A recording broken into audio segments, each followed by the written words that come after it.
In the name of the Father, the Son, and the Holy Spirit. Amen.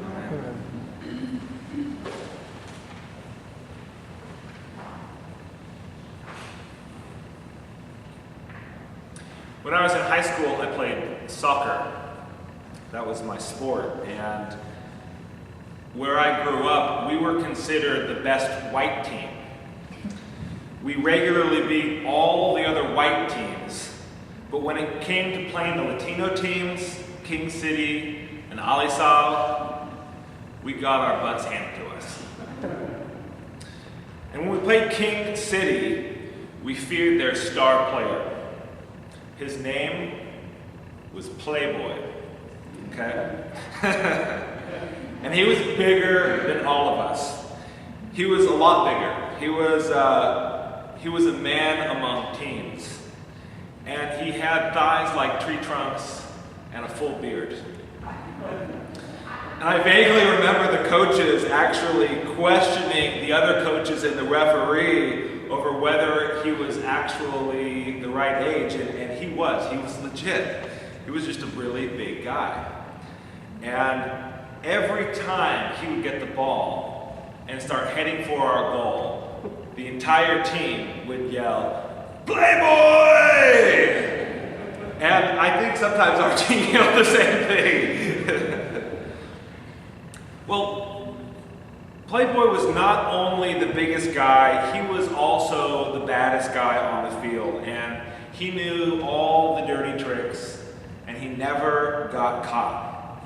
And when you tried to slide tackle him and take away the ball, he would easily get up, run off, and if you could get away with it, he'd usually give you a little punch. I'm not talking the leg or the arm. He'd punch you right where it counted. And any time you tried to get revenge on him, just run off with a big smile. I kind of equate it to playing soccer with the Hulk. Have you ever had an experience like that?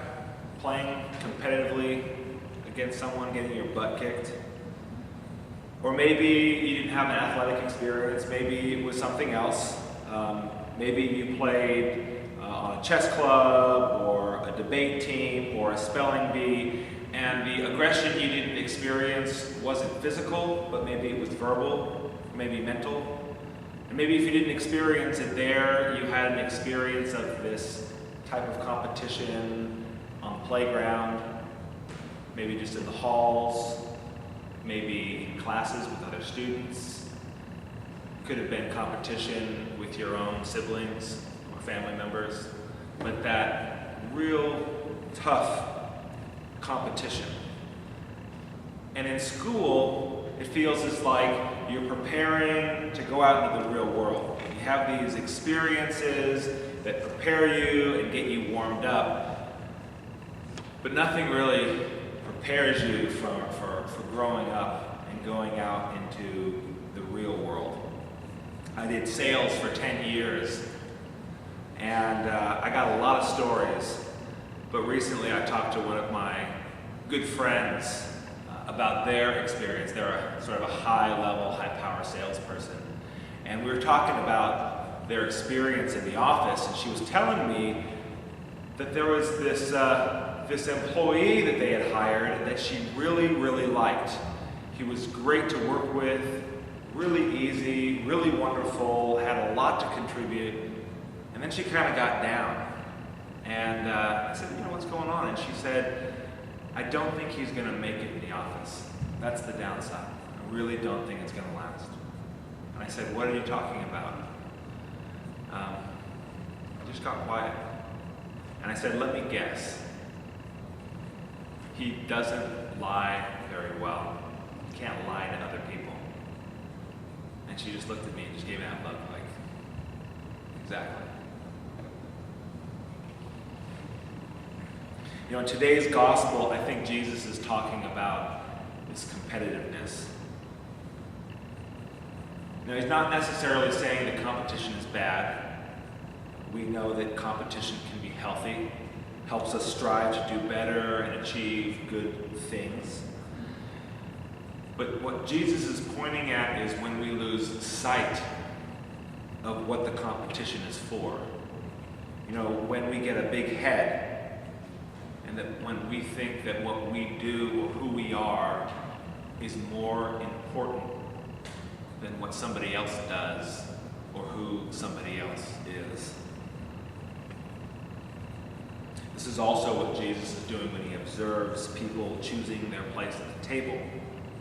And what he's talking about at the end of the lesson, when he says not to invite your brother or your relative or your rich neighbor, he's talking about all those people who get left out as a result of this fierce competition. All those who can't cut it. Maybe they were born in the wrong family.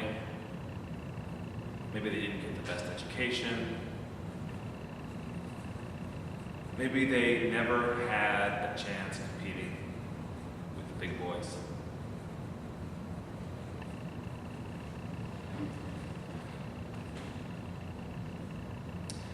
I recently read a story about a man who observed a 4th grade class where the teacher introduced a new game, a game called Balloon Stomp.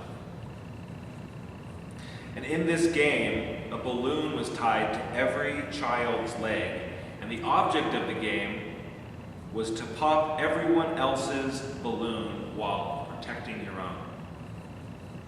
The last person with the balloon that had not been popped was the winner. Now the 4th graders who played this game really enjoyed it. They got really excited. And when the game began, balloons were popping everywhere. A lot of the kids clung to the sides of the walls and in the corners of the room, but ultimately there was no escape. The game was over in a matter of minutes, leaving only one kid with the balloon. And the winner, you might be able to guess who it was. It was the most disliked kid in the class. It was the bully. Because it's really hard to win a game like Balloon Stomp unless you're tough and you're mean and you're aggressive. Now there was also a 2nd class that was introduced to this exact same game. Only this time it was a class of mentally handicapped children. And they were given the same exclamation, the same rules as the 1st class. But when the game began, everything unraveled just a little bit differently. Maybe the instructions were given differently or structured in a way that was challenging for these children who had learning disabilities. But the point of the game was clear. Pop all the balloons. What was different, however, was that the balloons were the only enemy, not the other players. Instead of fighting each other, they began helping each other pop balloons.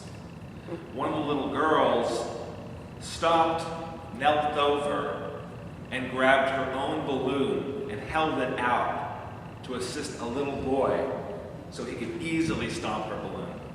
And that same little boy knelt over after she had done that, grabbed his own balloon, and held it so that she could easily stomp her balloon. And slowly all the balloons were popped. And when the game was over, every single child cheered because every child was a winner.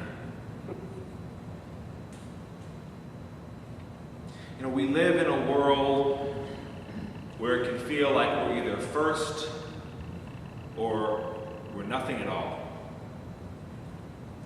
But there are places in the world, like in this story, where people are not so ruthlessly competitive, where people don't hurt each other just to say that they won.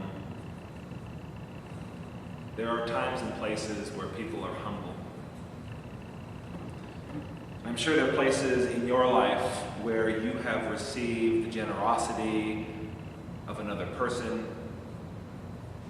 and been grateful. And there are times that you have been generous with others, times when you've been humble. And this might be a random act or an accident, but most of the time, it's very intentional. Because being like this is a challenge. We all make a difference. But there's something very important that we need to do if we really, truly want to have this experience. If we really want to feel as if we make a difference. And that's treating everybody else like they make a difference. Every single human being on the planet.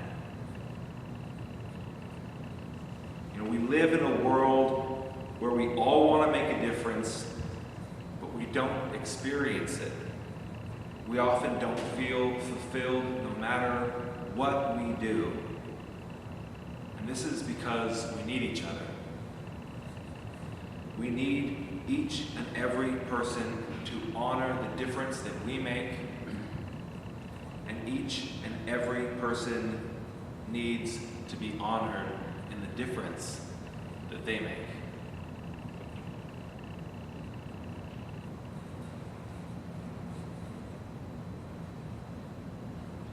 So take a moment to be grateful for all the gifts of this life. Take a moment to think about all those relationships you might feel are a struggle. The people in life that you might have neglected, or you might not have invited to dinner.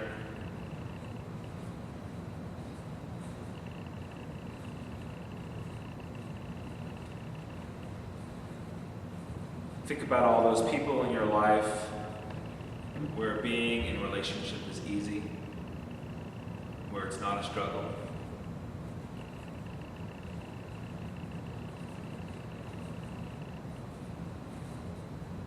Both good and bad, all of these people have made a difference in your life.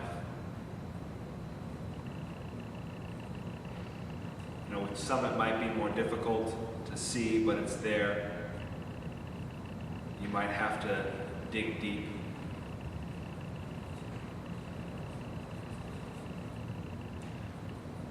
But don't go another day without letting the people in your life know that they make a difference in the world. And don't let the people in your life go another day not knowing that they make a difference in your life.